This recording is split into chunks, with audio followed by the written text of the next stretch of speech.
रे माझा मितवा मालिकेचा आजचा भाग खूपच जास्त इंटरेस्टिंग आहे, ज्यामध्ये अर्णव ईश्वरीला प्रपोज करण्यासाठी वेगवेगळ्या आयडियाज फॉलो करतोय आणि सोबत शिर्केंची सुद्धा त्याने चांगलीच फजिती केलेली आहे.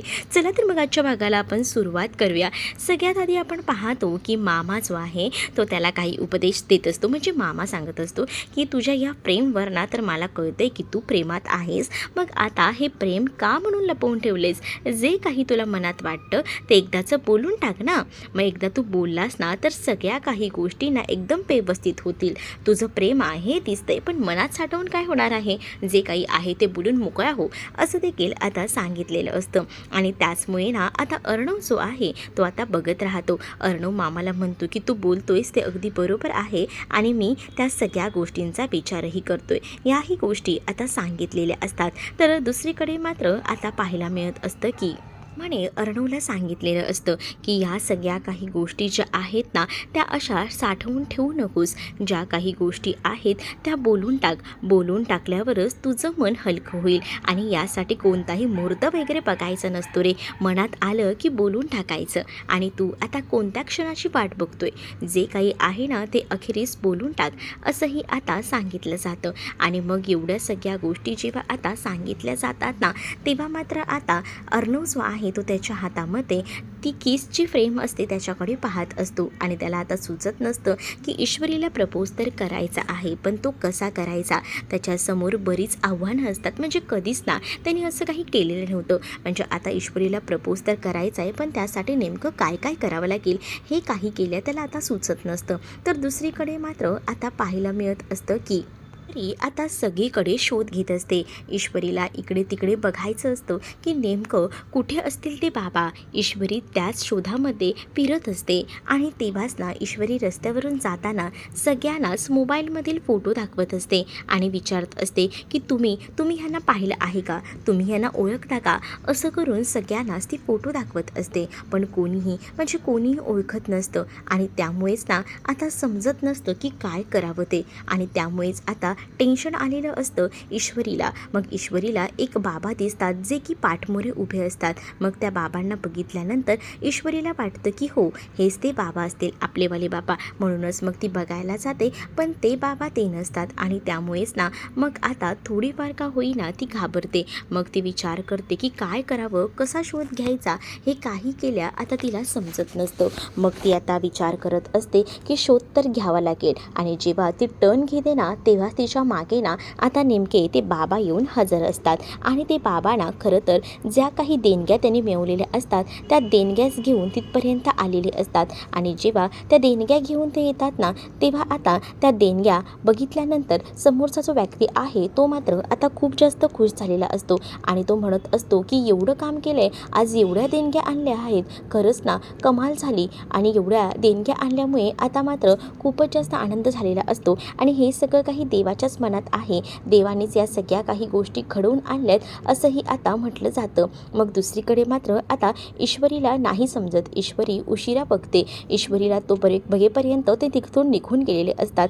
दुसरीकडे मात्र आता वल्लरीची चिडचिड होत असते. कारण आहे ना ती कर्णिका जी आहे ना ती काही केल्या झोपत नसते. आणि कर्णिका न झोपल्यामुळेच ना आता तिची चिडचिड खूप जास्त वाढत चाललेली असते. तिला सुचत नसतं. आणि इथे आता मात्र तिला कळत नसतं की काय करावं ते. कारण जी कर्णिका आहे ती तर झोपत नाही आहे. आणि अंजलीला एवढं सांगूनसुद्धा अंजली काहीच करत नाही आहे. अंजलीने असं करायला नको होतं असा देखील आता विचारणा केला जात असतो. ती म्हणत असते की प्रॉपर्टीसाठी निदान हिने भांडायला हवं होतं, पण ही मुलगी तर भांडतसुद्धा नाही प्रॉपर्टीसाठी. असंही आता इकडे असणारी वल्लरी जी आहे ती बोलत असते. तेवढ्यातच अंजली तिथे येते. अंजली तिथे आल्यावर आता ती तिला म्हणत असते की काय झालं आहे, तू अशी का बोलत आहेस? त्यावर वल्लरी तिला म्हणत असते की बघितलंस ना, आता तुझ्या हातात ना आपल्या दोघांच्या हातात ना सगळं जातं आहे. म्हणजे बघ आता ईश्वरी जेव्हापासून ह्या घरात आली तेव्हापासून सगळ्या काही गोष्टी ईश्वरीच्या बरोबरीने होत आहेत. आपल्याला कोणी विचारते का?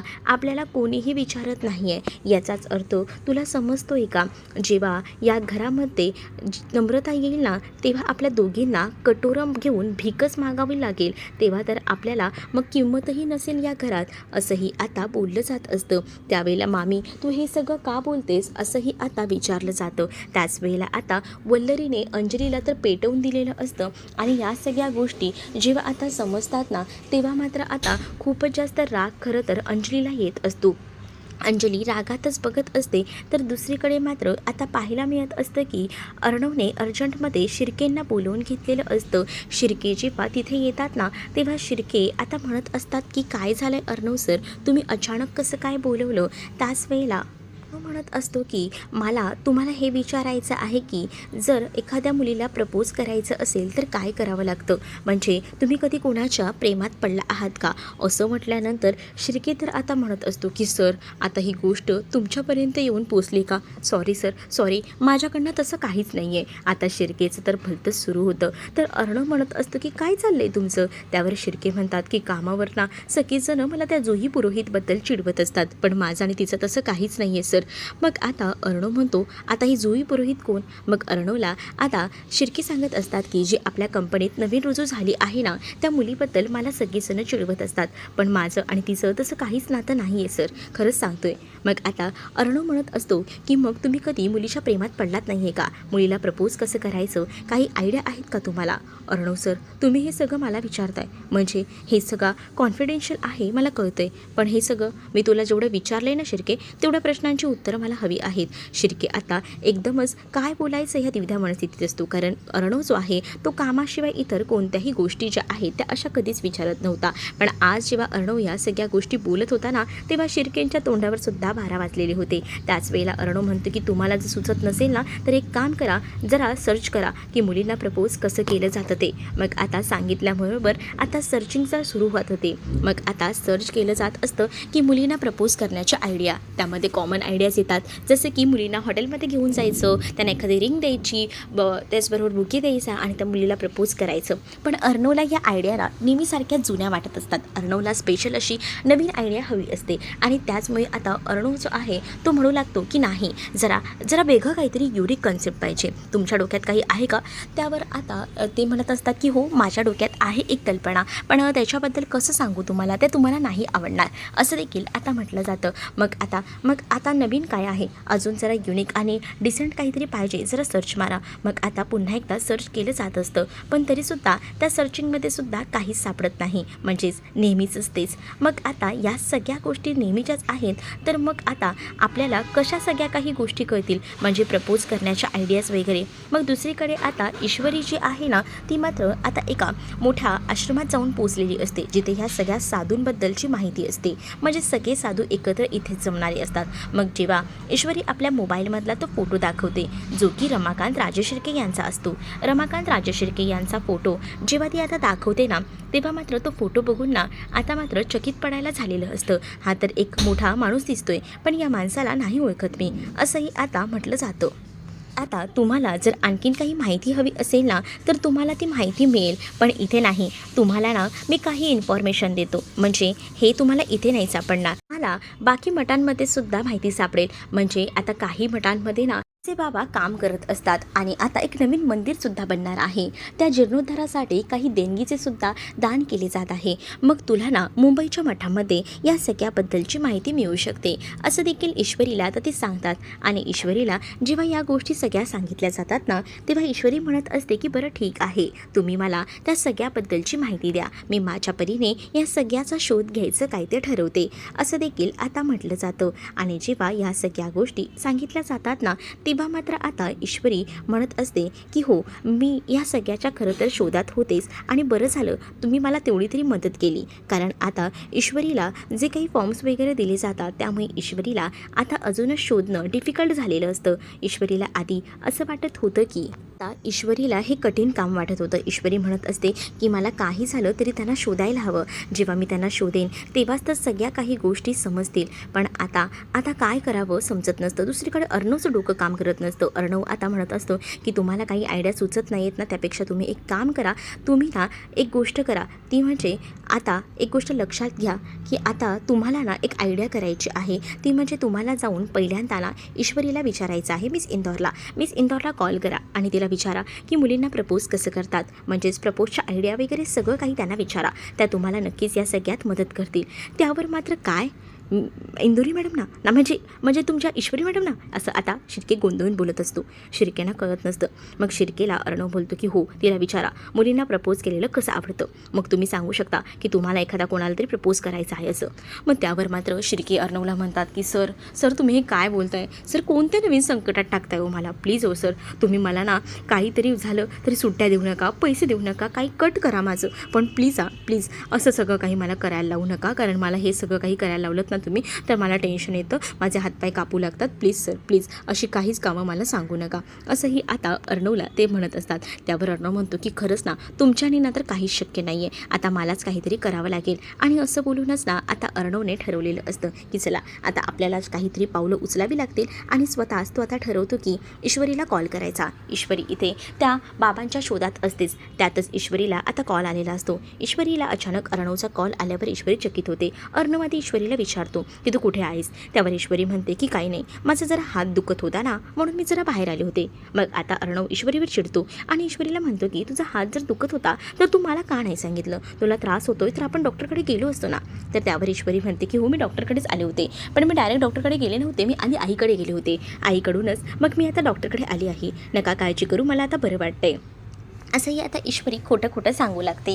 मग आता ईश्वरी म्हणत असते की तुमचं काय काम आहे. मग आता अर्णव म्हणतो की मिस इंदोर मला सांगा ना, तुम्हाला प्रपोज केलेलं कसं आवडतं, म्हणजे मुलींना कसं प्रपोज करायचं असतं.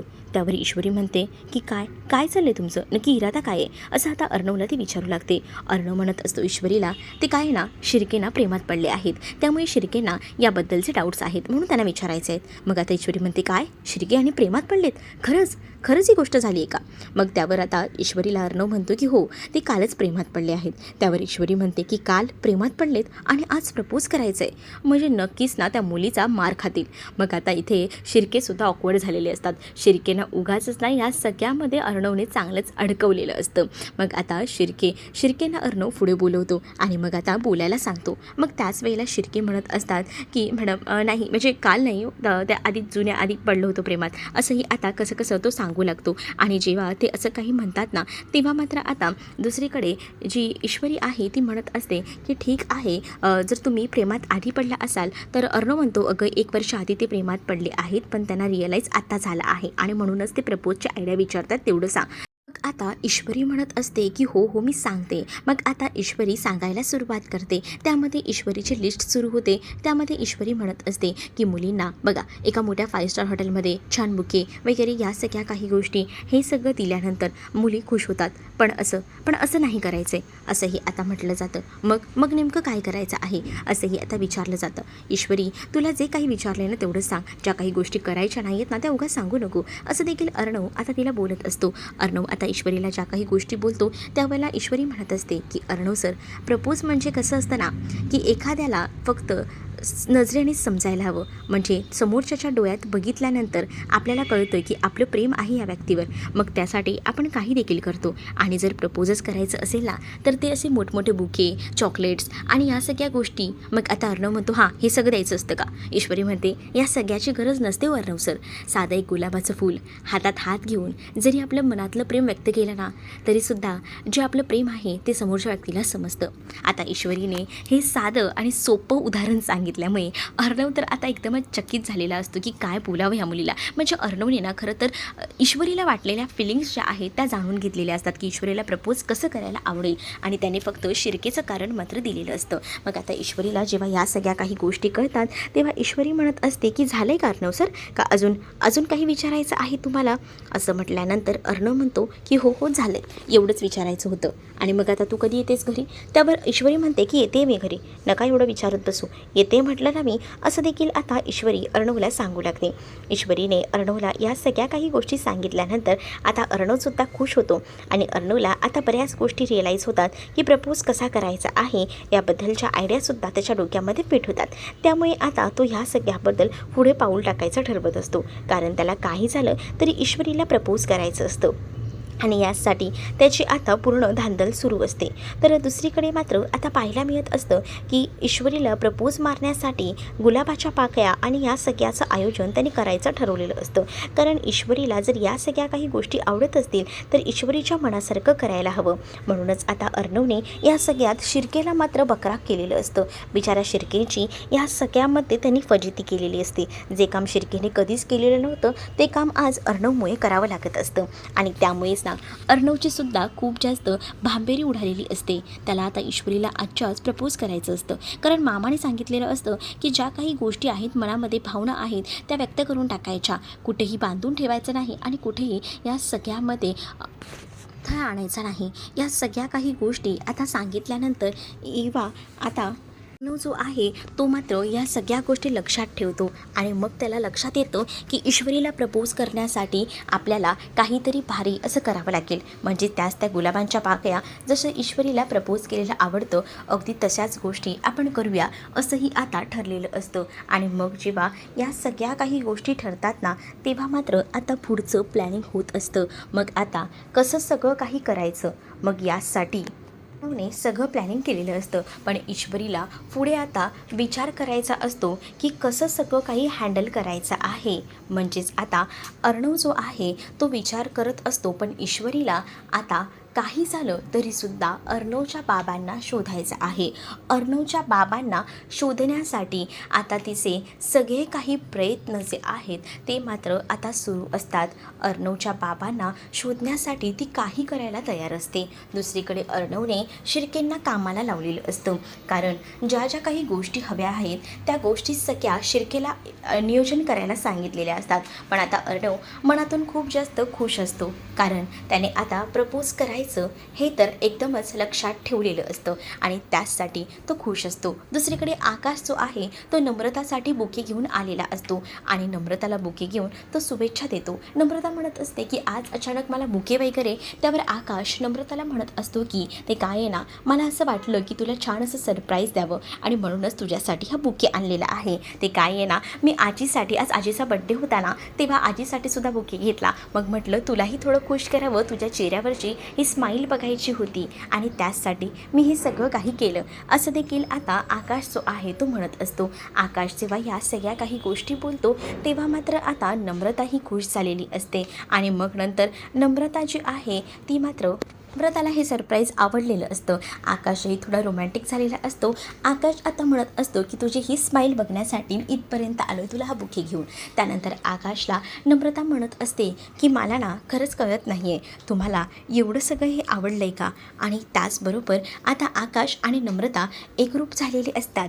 नम्रता आकाशला म्हणत असते की काय चाललं आहे सर तुमचं. त्यावर आकाश म्हणतो की घरात कोणी नाही आहे का. त्यावर आकाशला नम्रता सांगते की आई बाबांना घेऊन फिजिओथेरपीला गेली आहे आणि आई बाबांना घेऊन फिजिओथेरपीला गेली आहे. ही गोष्ट जेव्हा आता आकाशला समजते तेव्हा आकाश खूप जास्त खुश झालेला असतो आणि आकाश हळूहळू का होईना नम्रताच्या जवळ येतो. आणि आकाश जेव्हा नम्रताच्या जवळ येतो ना तेव्हा नम्रता थोडी लाजत असते. पण तेवढ्यातच हे सगळं शुभू बघत असतो आणि शुभूच्या नजरेत हे आल्यानंतर त्याला त्या दोघांनाही जवळ येऊ द्यायचं नसतं आणि यासाठी तो मुद्दामून पुढे येतो. आणि पुढे आल्यानंतर तो म्हणत असतो की ओ सॉरी मला वाटलं काकू आली म्हणून मी बघायला आलो होतो. खरंच काकू आली आहे का, पण तुम्हा दोघांना डिस्टर्ब केला का, सॉरी.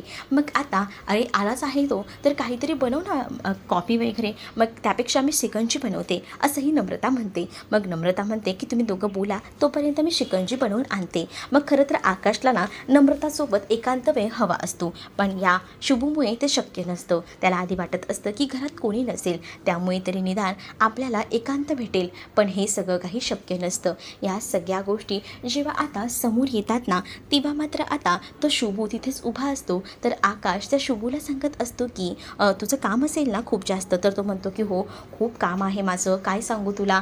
हो काम आहे माहिती आहे ना, मग ते काम तुला करायला हवं. मग ते काम करण्यासाठी तू इथे कशाला बसतोस, आतमध्ये जाऊन बसतो. म्हणतो की नाही तुम्ही जरी बोलत बसलात ना तरी मला काहीच नाही फरक पडणार. मला काही गोष्टींचं हे नाही आहे, टेन्शन नाही आहे. तुम्ही बिनधास्त काय बोलायचं आहे ना ते बोला, उलट माझं कामही तिथे होईल असं असं बोलून तो आता सुद्धा हॉलमध्येच बसतो. शुभ हॉलमध्येच बसलाय म्हटल्यावर आकाशला ना नको नकोसं झालेलं असतं. आकाश म्हणतो सगळ्यात मोठा अडथळा तर हा शुभंकर आहे आमच्या ह्याच्यामध्ये, असंही आता आकाशला वाटत असतं. आकाशला राग येत असतो. आकाशचा राग येणं स्वाभाविक आहे, कारण प्रत्येक वेळेला शुभंकर हा नुसता मध्ये मध्ये करत असतो आणि जेव्हापासून शुभंकर आलाय ना तेव्हापासून ह्या दोघांनाही एकांत असा भेटलेला आहे आणि त्यामुळेच ना खूपच जास्त वाईट वाटत असतं. दुसरीकडे आता ईश्वरी त्या बाबांच्या शोधात खूप सगळीकडे शोधत फिरत असते आणि जिकडे जाईल तिकडे विचारत असते आणि त्याच वेळेला तिला आता तो फोटो मोबाईलमधला दाखवते. मग ती जेव्हा मधला फोटो दाखवते ना तेव्हा तो समोर असलेला माणूस सांगतो की या माणसाकडे बघून असं वाटतंय की हा खूपच मोठा असा चांगला माणूस दिसतोय, मोठ्या कंपनीचा मालक वगैरे. त्यावर हो, मग आता हा माणूस ओळखीचा वाटतोय. हा माणूस ना खूप मोठं काम करतोय, म्हणजे आपल्या इथे नवीन मंदिर बनते ना त्यासाठी देणगीचं काम खूप उत्कृष्टपणे हा माणूस करतोय. पण आता हा माणूस कुठे आहे सांगता येणार नाही, कारण त्या बाबांकडे ना मोबाईलसुद्धा नाही आहे. कारण अशा साधूंकडे मोबाईल वगैरे काहीच नसतो, ते फक्त मंदिरासाठी देवासाठी काम करत असतात. मग आता ईश्वरीला ह्या सगळ्या काही गोष्टी ना कठीण होऊन बसतात. मग ईश्वरीला ते म्हणतात की तुला ते सापडतील, पण थोडं मेहनत करावी लागेल. असं नंबर वगैरे त्यांचा नाही आहे, किंवा जेव्हा ती पुन्हा कधी येतील तर मी त्यांना निरोप देऊ शकतो, पण आता तरी सध्या ते नाही आहेत, असंही आता ईश्वरीला कळतं. मग आता ईश्वरीला टेन्शन येतं की इथपर्यंत तर त्यांच्याबद्दल कोणीतरी सांगते की ओळखीचं आहे, पण आता यांना शोधायचं कसं, हा मोठा प्रश्न जो आहे तो मात्र आता पडलेला असतो. मग कसा शोध घ्यायचा हे ईश्वरी समोर आव्हान असतं. ईश्वरी थोडा विचार करत असते आणि ईश्वरीला काही गोष्टी ज्या आहेत ना त्या कळत नसतात. त्यामुळे ईश्वरीला प्रश्न पडलेला असतो की कसं शोधायचं. त्यानंतर ईश्वरी गाडीत बसून घरी जायला निघालेली असते आणि तिथेच ना आता खूप मोठं असं ट्रॅफिक लागलेलं असतं. एका मुलाला अचानकपणे हवालदाराने तिथल्या पकडलेलं असतं आणि त्यामुळे सगळं ट्रॅफिक वाढत चाललेलं असतं आणि तिकडनाच अर्णवचे बाबा काही साधू लोकांसोबत तिथून जात असतात. ईश्वरीला दिसतं. ईश्वरी जेव्हा बघते तेव्हा ईश्वरीच्या लक्षात येतं की ही तेच बाबा आहेत. पण ईश्वरी लगेचच गाडीतून उतरते आणि ईश्वरी जायला लागते. ईश्वरी जेव्हा त्यांच्या मागे मागे जात असते तेव्हा ती पटकन पुढे पुढे जात असतात. तर ईश्वरीला जसं दिसतं तसं ईश्वरी गाडीतून उतरून त्यांच्या मागे मागे बाबा बाबा करत फिरत असते आणि जेव्हा ती त्यांना हाक मारते ना तेव्हा मात्र आता ते म्हणू लागतात की काय झालं, पण तेव्हाच ना त्यांचं लक्ष नसतं. ईश्वरी आपली जात असते आणि ईश्वरी गाड्यासुद्धा बघत नाही त्यांच्या मागे जाताना. पण आता त्यांना बाबा अशी हाक ऐकू आल्यामुळे ईश्वरीला ते मागे वळून वाचवतात, कारण ईश्वरीला आता एक गाडी जोरदार धडक देणार होती. त्यातच या सगळ्यातून ईश्वरीला त्यांनी वाचवलेलं होतं. मग ईश्वरीला जेव्हा ते वाचवतात तेव्हा ईश्वरीला सुद्धा समजतं की हे आपलेच बाबा आहेत. त्यावर ईश्वरीला ते बोलतात की ओके तर आहेस ना. त्यावर ईश्वरी म्हणते मी ठीक आहे, पण मला जरा तुमच्याशी बोलायचं होतं. आणि मग ईश्वरी आपल्या मोबाईलमधला त्यांचा जो फोटो आहे तो फोटो त्यांना दाखवू लागते आणि जेव्हा ईश्वरी त्यांना तो फोटो दाखवते ना तेव्हा तो फोटो बघून ना आता मात्र ते चकित झालेले असतात आणि मग ईश्वरी त्यांना म्हणत असते की माझं तुमच्याकडे काम आहे. बहुतेक आता तिने सगळ्या काही गोष्टींचा खुलासा त्यांच्यासमोर केला असणार आहे, पण तो आपल्याला दाखवण्यात नाही आला. तो नक्कीच नंतर फ्लॅशबॅकमध्ये दाखवतील, पण आता फक्त तिने तेवढा फोटो दाखवल्यानंतर आता ती डायरेक्ट त्यांना घरी घेऊन जाणार असते. दुसरीकडे अर्णव ईश्वरीला सरप्राईज द्यायचं, ईश्वरीला प्रपोज करायचं यासाठी सगळ्या काही गोष्टी ज्या आहेत त्या करत असतो आणि ईश्वरीला प्रपोज करण्यासाठी ना त्याने या सगळ्या गोष्टींचं नियोजन केलेलं असतं आणि त्याचसाठी तो आता ठरवतो की काही झालं तरीसुद्धा ईश्वरीला असंच हे करायचं नाही, आपण ईश्वरीसाठी काही ना काही करत राहायचं. मग तेव्हाच ईश्वरीसाठी ज्या काही गोष्टी आहेत त्या करायला ने काही गुलाबाच्या पाकळ्या घेतलेल्या असतात आणि प्रत्येक गुलाबाच्या पाकळींवर तो लिहितसुद्धा असतो, कारण ईश्वरीसाठी त्याला आज खूप जास्त एकदम बेस्ट दिवस करायचा असतो आणि आज प्रपोज करून अखेरीस फायनली आपल्या मनातल्या भावना तिच्यासमोर व्यक्त करायच्या असतात. त्यासाठी त्याने खूप सुंदर अशा पाकळ्या तयार केलेल्या असतात. एका प्लेटमध्ये त्या पाकळ्या तयार करून ठेवलेल्या असतात आणि त्यामुळे अर्णव वाट बघत असतो की ईश्वरी कधी येते आणि ईश्वरीला तो प्रपोज करतोय. आणि आता तेवढ्यातच ना अर्णवच्या फोनवर ईश्वरीचा फोन आलेला असतो. ईश्वरी अर्णवला फोन करते आणि सांगते की अर्णव सर पटकन खाली या, माझ्याकडे तुमच्यासाठी एक सरप्राईज आहे.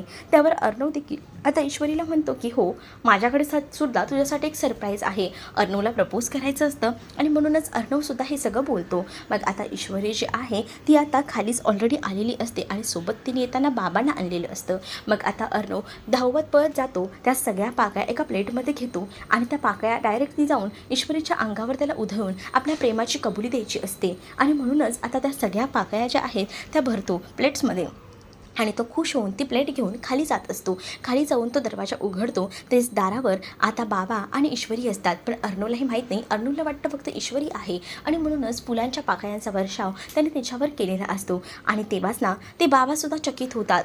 तर आता बाबांना जेव्हा आता अर्णव बघतो तेव्हा अर्णव बाबांना बघून खूप जास्त खुश होतो. आणि तेव्हा अर्णव म्हणत असतो की हे इकडे. आणि तेव्हाच ना घरातले सगळीजणंसुद्धा तिथे आलेली असतात. आणि जेव्हा घरातल्या सगळीजणं तिथे येतात ना तेव्हा मात्र आता ईश्वरी जी आहे ती म्हणत असते की अर्णव सर ऐकून घ्या. अंजली म्हणते की तुझी हिंमत कशी झाली या माणसाला घरात आणायची, या माणसाला आत्ताच्या आता इकडनं हाकलवून द्या. आणि असं बोलून ती आता प्रचंड अशी चिडलेली असते. पण त्याच वेळेला अर्णवसुद्धा म्हणतो की ह्या माणसाला माझ्या नजरेसमोरही उभं राहायचं नाही आहे, या माणसाला इथून आता घालवून दे. पण ईश्वरी आता कसं या बाबांना न्याय मिळवून देईल हे पाहणं तितकंच इंटरेस्टिंग असणार आहे. तुम्ही जर आपल्या चॅनलवर नवीन असाल तर चॅनलला नक्की सबस्क्राईब करा. चला तर मग भेट